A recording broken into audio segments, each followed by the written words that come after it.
Bienvenidos a CardioMed, tecnología médica del Grupo Leti. Estamos muy contentos porque estamos iniciando la segunda temporada y bueno, y hoy comienza el primer episodio de este podcast. Queremos dar gracias a Grupo Leti por la oportunidad y porque de verdad que ha sido todas las temporadas o la temporada pasada fue todo un éxito. Los comentarios, toda esa información que se pudo llevar a cada uno de todos ustedes, los que nos están viendo y que pidieron que este año pudiéramos regresar con la segunda temporada. Hoy tenemos un episodio bien interesante.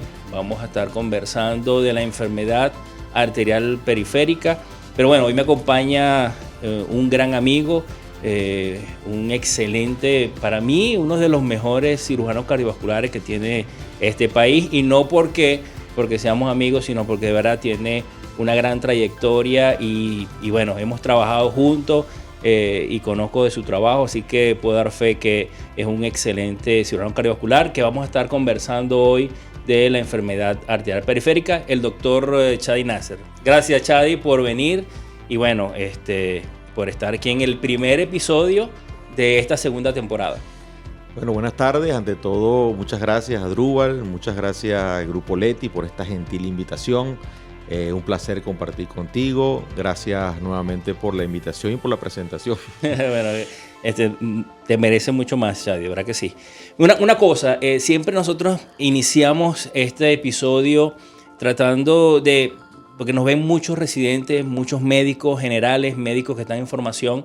Entonces, siempre son ustedes los especialistas, nosotros tratamos de ser una guía para ellos. Entonces, siempre contar inicialmente cómo comenzaste, cuándo decidiste ser cirujano cardiovascular y por qué decidiste ser cirujano cardiovascular. Interesante. Desde muy pequeño, primero, desde la primaria recuerdo que quería ser médico. De hecho, ya mi papá decía que yo iba a ser el médico de la familia. Ya una vez dentro de la carrera, siempre mis dos grandes pasiones fueron la cardiología y el área quirúrgica, la cirugía. Entonces poco a poco me fui buscando una carrera o una especialidad que uniera las dos partes. Y esa es evidentemente la cirugía cardiovascular. Entonces hice medicina general en la Universidad de Oriente, Núcleo Bolívar, me gradué en el año 2001 y posteriormente hice mi posgrado de cirugía general de 3 años en la Universidad de Oriente también, el Hospital Universitario Ruy Páez, para después trasladarme al Hospital Universitario de Caracas, acá en Caracas, y donde hice cirugía cardiovascular y finalicé en el año 2009. Si tú tuvieras que decir un secreto o cuál ha sido tu mayor inspiración como profesional y como tan buen profesional que eres para que le dejes a todas estas personas y a todos estos residentes que nos están viendo, ¿cuál sería ese regalo o ese detalle que te hizo a ti ser un gran cirujano cardiovascular como eres ahorita? Creo que la importancia de todo radica en el estudio, en el trabajo y en la perseverancia. ¿Okay? Uno debe de siempre perseguir la excelencia. Es la única forma de que en esta especialidad que compartimos pacientes, porque la cardiología intervencionista y la cirugía cardiovascular van de la mano, son patologías muy delicadas. Entonces la única manera de ofrecerle al paciente una solución a su problema es brindando excelencia. Así mismo es. Bueno, hablemos entonces de algo que también es muy importante. Vamos a hablar exactamente, y hoy el tema de hoy es enfermedad arterial periférica. Sé que en algún momento vamos a hablar de enfermedad también arterial central, enfermedad coronaria, que también lo manejas muy bien. Pero hablar de enfermedad arterial periférica, creo que la enfermedad arterial periférica es una de las enfermedades que no son tan populares, por decirlo así. Muchos pacientes que manejamos en común tienen enfermedad periférica, pero no lo saben. Muchos pacientes también tienen síntomas y el médico en la consulta no los investiga. Entonces la enfermedad periférica es muy ambigua, es una enfermedad que no podemos tener con certeza qué hacer con este paciente. Por eso que quisimos hablar hoy de la enfermedad arterial periférica. ¿Pero qué es la enfermedad arterial periférica? Sí. Me parece un tema excelente porque, como tú lo dices, a veces no se diagnostica ya cuando el paciente está en etapas avanzadas. Entonces, la enfermedad arterial periférica, en este caso, refiriéndonos a los miembros inferiores, no es más que una condición en la cual existe la obstrucción o la obliteración de las arterias por placas de colesterol, calcio, que van disminuyendo el flujo sanguíneo hacia los miembros inferiores con la consecuente isquemia, que puede ir desde etapas, desde que el paciente presenta dolor cuando hace algún esfuerzo físico hasta el reposo, incluso con cambios de coloración y pueden aparecer hasta úlceras. Yo cuando yo hice medicina interna y en el posgrado había una unidad de pie diabético. Y el porcentaje, yo recuerdo que el porcentaje de amputaciones era altísima.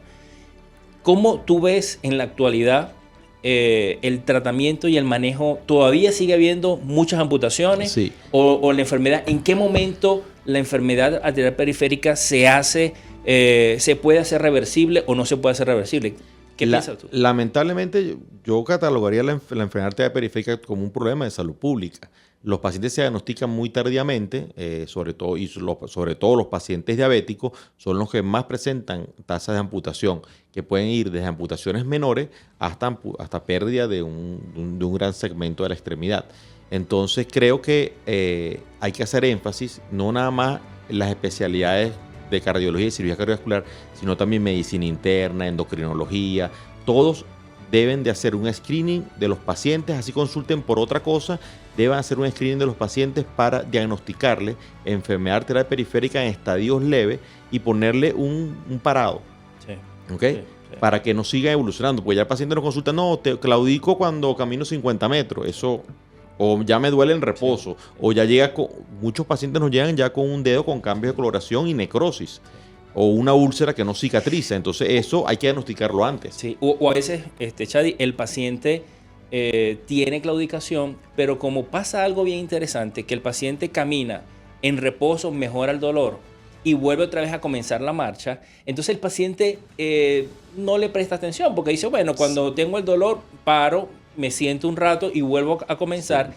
Muy diferente con el dolor de angina de pecho, porque claro, muy probablemente el dolor persiste un poquito más en el tiempo y es más invalidante. Entonces, a veces es tratar de hacer una anamnesis bien exhaustiva con estos pacientes. Creo que podemos hacer, y aquí el detalle es hacer el diagnóstico precoz de la enfermedad periférica. Lo ideal siempre es, por supuesto, prevenir.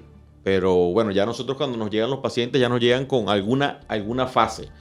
Y si nos llegan, lo importante es que se diagnostiquen en etapas tempranas. Para ti, los factores de riesgo. Yo siempre, y soy muy defensor de poder comunicar de los factores de riesgo. Para ti, ¿cuáles son de los factores de riesgo lo más importante en el desarrollo de enfermedad arterial periférica? Bueno, el más importante, yo creo que es el que todos los pacientes, el 100% de los pacientes lo tienen, es el tabaquismo. Sí. O sea, todos los pacientes prácticamente fuman. Sí. Luego colocaría la diabetes, ¿okay? Sobre todo la no controlada, ¿okay? El paciente que no se controla, el sedentarismo, la hipertensión arterial, la dislipidemia, colesterol y triglicéridos altos. Creo que esos son los factores más importantes en la génesis de la enfermedad arterial periférica. Sí, vemos pacientes con diabetes. Creo que este factor, lo que es la hemoglobina glicosilada en los pacientes diabéticos y enfermedad periférica, tienen una relación bien interesante. Si usted tiene un paciente con una hemoglobina glicosilada mayor a 6, 7, 8, 9, 10, usted por favor, muy probablemente este paciente debe tener enfermedad periférica. Y hay otro dato, y lo conversaba con un amigo, lo conversaba con también especialistas, que en hombres, ¿no? Y los urólogos que nos están viendo también deben tener mucho cuidado, que la relación entre la disfunción eréctil y la enfermedad periférica en pacientes diabéticos es altísima. Entonces, no solamente tratar el paciente con disfunción, decir que bueno, este es un paciente que tiene una disfunción, colocarle alguno de estos medicamentos para mejorar la disfunción, sino también enviarlo al cirujano, enviarlo al cardiólogo porque muy probablemente este paciente tiene enfermedad periférica. Si cursa con obstrucciones a nivel de las arterias ilíacas que disminuye el flujo sanguíneo pélvico, el paciente puede cursar tranquilamente con disfunción eréctil y también enfermedad arterial periférica de miembros inferiores. Y ya estoy hablando de estos temas, cuando entonces nosotros hablamos de la clínica, ¿cuáles los puntos clave que las personas que nos están viendo, nos están escuchando, puedan identificar? Porque hay síntomas muy claros, pero ¿qué síntomas entonces yo puedo tomar en cuenta para poder decir, mira, este paciente tiene enfermedad? Comenzando desde los menos graves, el paciente que presenta pérdida de las faneras, de los anexos, o sea, caída del vello púbico, del vello a nivel de las piernas, las uñas decoloradas, yendo posteriormente a la claudicación intermitente, que puede ser a distancias grandes, distancias medianas, hasta dolor en reposo. Ese es el cuadro típico de la enfermedad arterial periférica de miembros inferiores, una claudicación progresiva. Y posteriormente, ya cuando el paciente tiene dolor en reposo, aparecen entonces los cambios de coloración, se le pone un dedito moradito, aparece una úlcera que no cicatriza. Entonces esos son, como dice, la evolución natural de la enfermedad arterial periférica en miembros inferiores. Hay dos signos, Chadi, que son importantes también mencionar, porque el edema muchas veces lo relacionan, dicen, no, tiene una arteria obstruida. El edema en la enfermedad periférica, ¿hay diferencia o siempre el edema se asocia a enfermedad periférica? ¿En qué momento o cómo yo puedo utilizar este edema para poder relacionarlo con la enfermedad, o no tiene relación? Sí, no, el edema puede presentarse en la enfermedad arterial periférica, pero sobre todo cuando hay procesos infecciosos asociados o el paciente cursa con insuficiencia cardíaca y que causa que se le hematicen las piernas. Pero generalmente el paciente que tiene solo enfermedad arterial periférica en las piernas, generalmente la pierna pierde volumen, pierde masa muscular, pierde los anexos, pierde el vello. Entonces, el edema, si bien aparece, puede aparecer como consecuencia de una infección, de un pie diabético, una infección de una úlcera, porque etcétera. A diferencia de la enfermedad venosa, ¿cómo es el edema? O que se asocie enfermedad venosa, bien sea una insuficiencia venosa profunda o incluso una trombosis venosa profunda. Entonces se te añade a la patología arterial, se te añade un problema también venoso. Hablemos del diagnóstico. Ya entonces este paciente vimos en la consulta que tiene factores de riesgo. ¿El factor de riesgo hereditario es importante en la enfermedad periférica? Sí, también, sobre todo por la enfermedad endotelial, ¿no? Sabemos que los hijos de pacientes que han padecido cardiopatía isquémica, síndrome de Lerich, es una obstrucción aortoilíaca, también tienen riesgo de padecer enfermedades arteriales o que venga asociado a un cuadro de dislipidemia familiar. Entonces, tienen riesgo de padecer. Mayor riesgo. Y en el diagnóstico, entonces ya este paciente reconocimos los factores de riesgo, sabemos entonces un paciente que es fumador, un paciente diabético, verificamos su presión arterial, verificamos sus lípidos, como es el LDL, como es el colesterol, los triglicéridos, vimos que tenía síntomas, que claudicaba, hay cambios a nivel de miembros inferiores. Ahora, ¿cómo hacemos el diagnóstico? Yo tengo este paciente y quiero que lo enfoques tanto para los médicos generales, los médicos que están en formación, los fellows, y también para el especialista. Claro. Importantísimo tu comentario, porque el paciente debe ser diagnosticado en una consulta de medicina general. El paciente con enfermedad arterial periférica podemos tener las herramientas en un consultorio básico para por lo menos hacer una aproximación diagnóstica de la enfermedad arterial periférica. La sola, después de todo lo que tú dijiste, pasas al examen físico y la sola palpación de los pulsos femorales, popliteos y a nivel de los pies, el pedio, el tibial posterior, ya te hace dar una sospecha, este paciente tiene los pulsos disminuidos o no los tiene. ¿Okay? ¿Cómo saber, y danos un tips, cómo saber que está disminuido en relación con qué lo comparo? Ok. Bueno, generalmente la forma más fácil es tú tocar un pulso del paciente que esté palpable fácilmente. Puedes tocar el radial, el braquial y rápidamente entonces puedes comparar la amplitud de ese pulso. Pero generalmente yo lo digo muy fácil. O sea, tú tocas el pulso en una forma muy fácil o te cuesta tocarlo. Ya por allí, porque eso de que grado 1, grado 2, grado 3, grado 4, ya eso es para un especialista. Pero si lo palpas con mucha facilidad, ¿ok?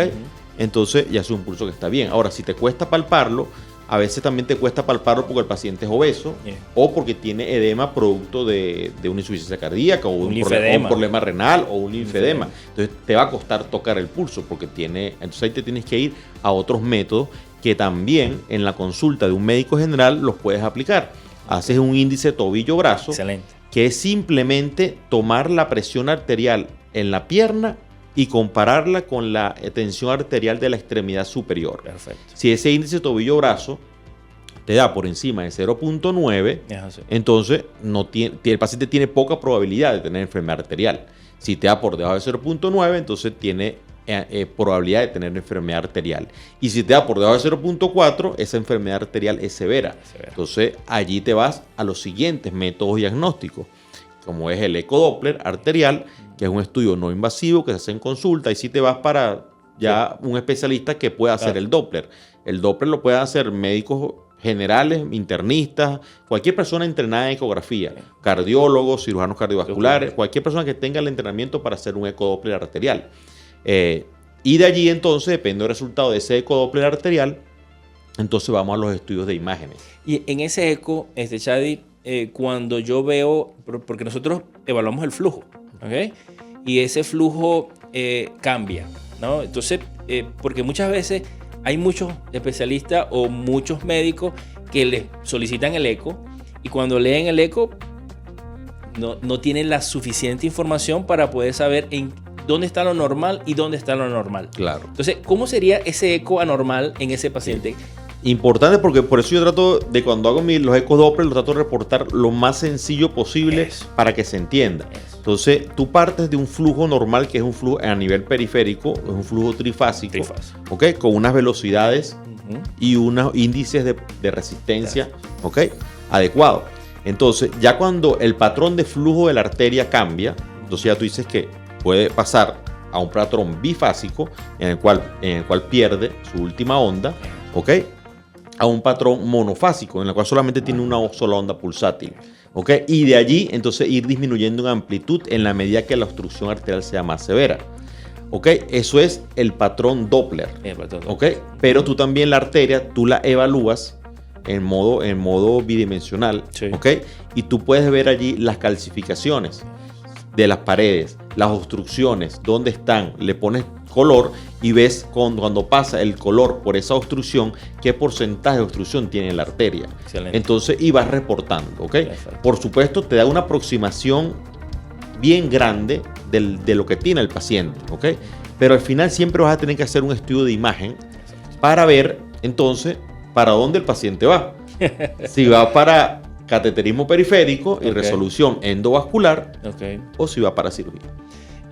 Cuando solicitamos entonces, llega este paciente a la consulta, tenemos un ecodoppler anormal, se perdió el patrón trifásico, le solicito una angiotomografía. Una vez que pasas el ecodoppler, solicitas una angiotomografía de aorta. Generalmente hay que pedirlo desde arriba. No haces nada con ver desde la femoral para abajo. Interesante. Tienes que ver desde aorta. Porque muchas veces tienes un problema arriba en la aorta, tienes un aneurisma en la aorta que te está embolizando. Y entonces el problema no es por aterosclerosis, sino porque te está embolizando desde un aneurisma de aorta. Ahí quería llegar. Excelente, Chadi, porque la asociación entre enfermedad periférica y también enfermedad aortoilíaca o de aorta están bien relacionados. Es alta. Entonces tú tienes que ver desde dónde viene la fuente, que en este caso es la aorta, y posteriormente se divide en las dos ilíacas, y de ahí ver cómo está el flujo a ese nivel. Y de allí en adelante, entonces, haces tu estudio en miembros inferiores. Esta angiotomografía, porque muchos solicitan estas reconstrucciones 3D, la reconstrucción nos ayuda es para ubicar un segmento, pero creo que los cortes longitudinales nos ayudan más a ver la caracterización de la placa. Es una pregunta bien interesante. Generalmente la mayoría de los médicos se acostumbran a ver las reconstrucciones volumétricas 3D porque son mucho más fáciles. Pero a veces la que hace la reconstrucción te puede hacer una reconstrucción en la cual ve la placa, ve la parte del contraste dentro de la arteria y no sabes el porcentaje de obstrucción. Entonces siempre debes ver los cortes axiales. Y vas viendo corte a corte, milímetro a milímetro, cómo va la arteria en todos los segmentos. Eso es lo mejor que puedes hacer. ¿Y cuándo entonces tengo mi angiotomografía? Ya tengo la localización, puedo hacer la caracterización de la placa, saber porcentaje de oclusión. Entonces, ¿cuándo decidir si va conmigo o va contigo? Una pregunta bien súper. Ahorita es súper porque el intervencionismo endovascular ha ganado muchísimo terreno frente a la cirugía. ¿Okay? Pero en cierto segmento, en general. En general, ha ganado mucho terreno los nuevos dispositivos, los nuevos balones con droga, los nuevos stent con droga, sin droga, etcétera. Han ganado mucho terreno y hay estudios comparativos en el cual más o menos siempre se comparan con el gold estándar que es la cirugía. Y con muy buenos resultados. Entonces yo creo que la decisión de qué terapéutica vamos a tomar va a depender de ciertos factores, edad del paciente, comorbilidades del paciente, si un paciente, por ejemplo, añoso, con muchas comorbilidades, entonces es mejor, y la lesión es susceptible de tratamiento endovascular, entonces te vas por la vía endovascular, pero hay lesiones en las cuales tú las ves, crónicas totales, largas, obstrucciones muy largas de la femoral superficial que ya tienen todos los años del mundo tapada, entonces ahí no vale la pena entrar por vía endovascular. Entonces te puedes ir directamente a un bypass, bien sea con vena, o sea, un bypass autólogo con vena safena, o un bypass con una prótesis vascular y le hace un bypass femoropopliteo al paciente. Entonces, creo que la evaluación disciplinaria, ahí es donde nosotros nos reunimos y discutimos el caso y decidimos lo mejor para el paciente, yendo de los menos invasivos hasta lo que va a ser más beneficioso para el paciente en términos de durabilidad. Sí. Y creo que es un buen mensaje que tú has dejado hoy. Y siempre dicen que un buen intervencionista tiene un gran cirujano, un gran cirujano tiene un gran intervencionista.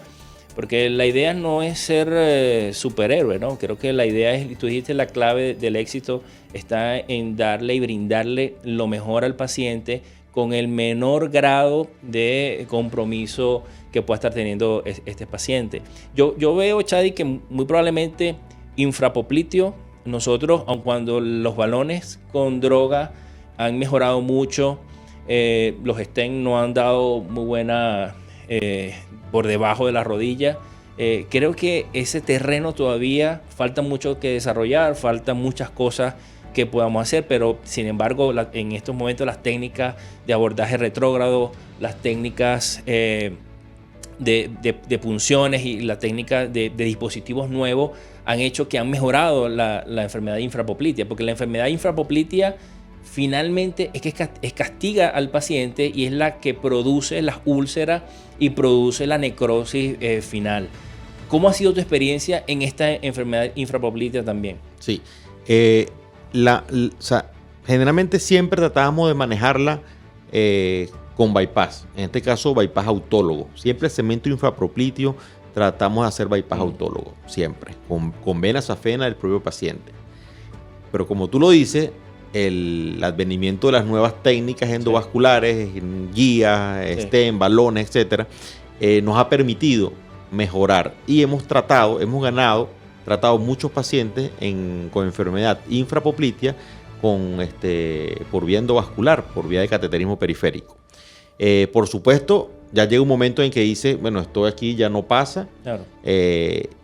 Nosotros siempre preferimos en los pacientes que la guía no pasa, la obstrucción, y tiene un buen lecho distal, no hacer abordaje retrógrado, porque si tienes el buen lecho distal, entonces de una sola vez nos vamos a un bypass. Perfecto.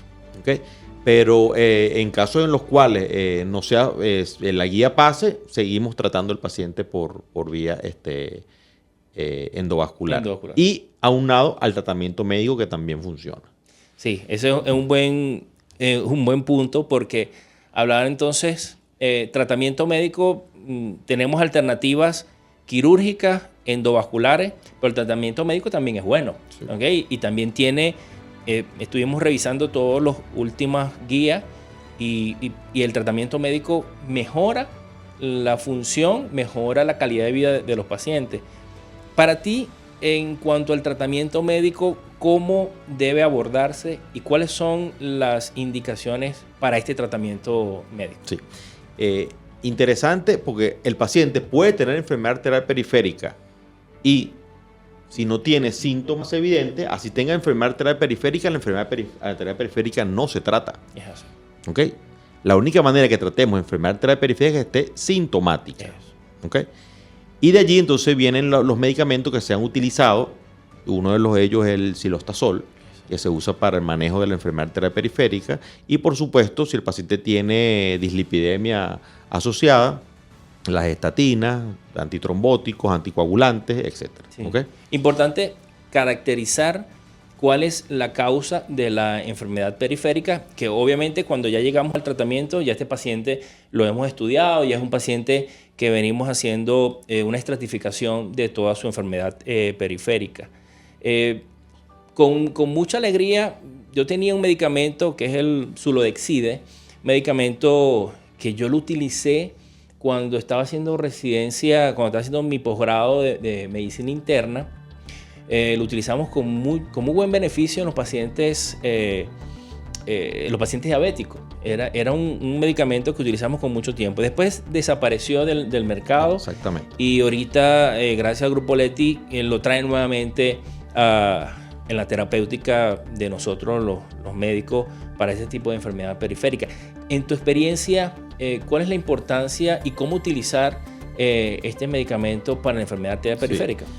Bueno, hiciste un comentario importante, es que sí lo usamos muchísimo cuando estaba disponible en el mercado y era un medicamento que nos ayudaba incluso no nada más en la patología arterial periférica, sino también en la patología venosa. La suledoxida es un glicosaminglicano que tiene un efecto antitrombótico y fibrinolítico y también protege el endotelio vascular.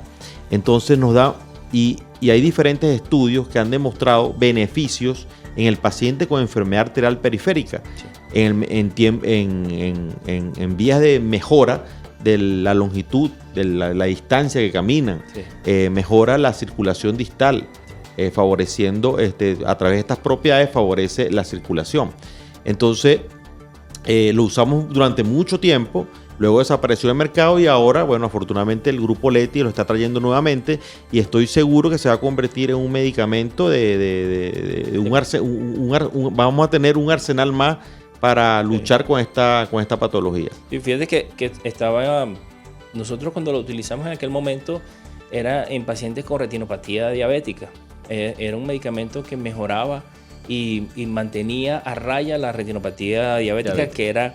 Después, posteriormente, utilizamos para nefropatía diabética porque mejoraba la albuminuria.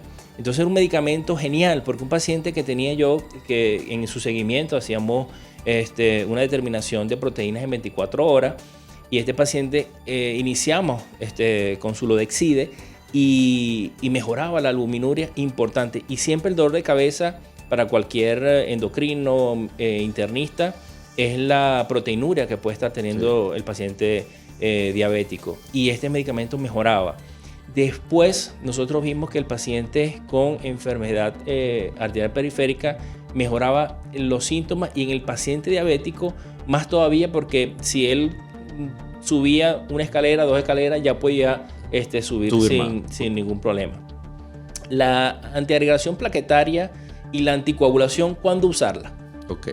Generalmente la antiagregación plaquetaria tiene un papel en aquel paciente que tiene enfermedad arterial periférica y estás manejando con estos tipos de medicamentos que mencionamos actualmente. Y en lo que respecta, si lo has tratado, Si trataste al paciente, le colocaste un stent, por ejemplo, entonces te vas para doble terapia antiplaquetaria, sí, para manejo del stent. La anticoagulación, yo las manejo en pacientes con enfermedad arterial periférica que tienen otra condición no revascularizable, o tiene una condición protrombótica, o es el paciente que tiene enfermedad arterial periférica y en el lecho de la enfermedad arterial periférica hizo una trombosis, o sea, hablamos de enfermedades arteriales crónicas reagudizadas, o sea, ateroesclerosis con trombo dentro. Entonces ese paciente también, después que se le hace el procedimiento, bien sea endovascular o quirúrgico, también se mantiene la anticoagulación por un tiempo y de acuerdo a la evolución se suspenderá. El paciente que le colocamos una prótesis, ¿okay? Generalmente podemos también anticoagularlo de acuerdo a las características de la arteria. A veces con nosotros tenemos arterias que cuando la abrimos le hacemos endarterectomía, le ponemos parche, entonces es un paciente que queda con un lecho allí que puede trombosarse. Entonces este paciente también lo anticoagulamos por 2 o 3 meses y luego lo pasamos a antiagregación. Entonces, esos serían los criterios más o menos que en cuanto a la enfermedad arterial periférica per se. Si el paciente tiene una condición cardíaca, por ejemplo, fibrilación auricular, que te esté embolizando, entonces sabes que lo tienes que mantener anticoagulado per se. Hay algunos mitos y realidades en cuanto a enfermedad periférica. Por ejemplo, ¿es un mito o una realidad utilizar la diosmina en la enfermedad periférica? Es un mito. Es un mito porque la diosmina generalmente tiene más efecto sobre la enfermedad venosa. Ok. Un mito, una realidad, poner filtro de vena cava para enfermedades arteriales periféricas. Sí, no, el filtro de vena cava tiene indicaciones, es más que todo en patología trombótica venosa de miembros inferiores y que no puedes anticoagular. Tengo el miembro inferior frío. ¿Es enfermedad venosa o periférica? Ok, buena pregunta. La pierna, cuando se torna fría, generalmente es por insuficiencia arterial. ¿Ok? Es así. Bueno, ¿y cuáles serían estas recomendaciones finales que nos das a todos nosotros para poder atender de calidad a estos pacientes con enfermedad arterial periférica? Ok, bueno, primero que nada, a pesar de que nosotros somos médicos que estamos más enfocados en la medicina curativa, no podemos de hacer énfasis en la prevención. ¿Okay? Creo que la prevención es fundamental, eliminar los factores de riesgo, eliminarlo o controlarlo. ¿Por qué? Porque hay algunos que se pueden eliminar y otros que no. Por ejemplo, la herencia, tú no la puedes eliminar. La diabetes, no la puedes eliminar, pero sí la puedes controlar. Pero el tabaquismo, sí lo puedes eliminar. ¿Okay? El sedentarismo, sí lo puedes eliminar. Entonces, esos son factores importantes para actuar en la prevención de la enfermedad arterial periférica. Y una vez, bueno, que el paciente la tenga, por supuesto, asistir a centros que tengan todos los médicos capacitados en el diagnóstico de esta patología para diagnosticarlo en etapas precoces de la enfermedad. Y una vez que ya la enfermedad está establecida, entonces asistir a médicos cardiólogos intervencionistas, cirujanos cardiovasculares que tengan entrenamiento, pues no todos los cirujanos cardiovasculares tienen a veces el entrenamiento en enfermedad arterial periférica y no todos a veces los cardiólogos intervencionistas hacen también el periférico, nada más a veces solamente hacen central. Entonces estas personas son las indicadas para el manejo de esta patología, para resolverlo de la mejor manera posible y que el tratamiento que se haga en la primera vez sea el más duradero. ¿Okay? Recuerden ustedes que si un paciente lo diagnosticamos precozmente, podemos evitar a futuro una amputación. Y la amputación en los pacientes es un trauma físico, aun cuando estamos solucionando un problema, pero queda marcado con estos pacientes. Y podemos evitarlo haciendo un buen diagnóstico, haciendo un buen tratamiento de estos pacientes. Bueno, gracias Chadi por estar en este primer episodio de la segunda temporada. A mí me han comentado de la primera temporada que le gusta mucho interactuar con los especialistas que vienen aquí a este podcast. redes sociales, sé que también tienes tus redes sociales para que cualquiera que pueda tener alguna pregunta se la hagan directamente al doctor Chadi. Yo sé que con mucho gusto él va a responder cualquier interrogante. Así es, bueno, nuevamente agradecido por la invitación. Esto me parece una idea genial para educación de médicos jóvenes, residentes, incluso de la población en general, con la cual tomen conciencia de los factores de riesgo y de hacer el diagnóstico precoz. Mi Instagram es @chenacer1011. ¿Un correo? chadiseid@gmail.com. Bueno, yo soy el doctor Asdrúbal Alfonso. También estoy en Instagram como dr-asdrúbal Alfonso. Por ahí igualmente pueden hacer algunas preguntas y con gusto las vamos a estar contestando. Quiero dar las gracias a Grupo Leti por esta oportunidad valiosa de poder llegar a todos ustedes con información de calidad, información apostando a lo que es la educación médica continua.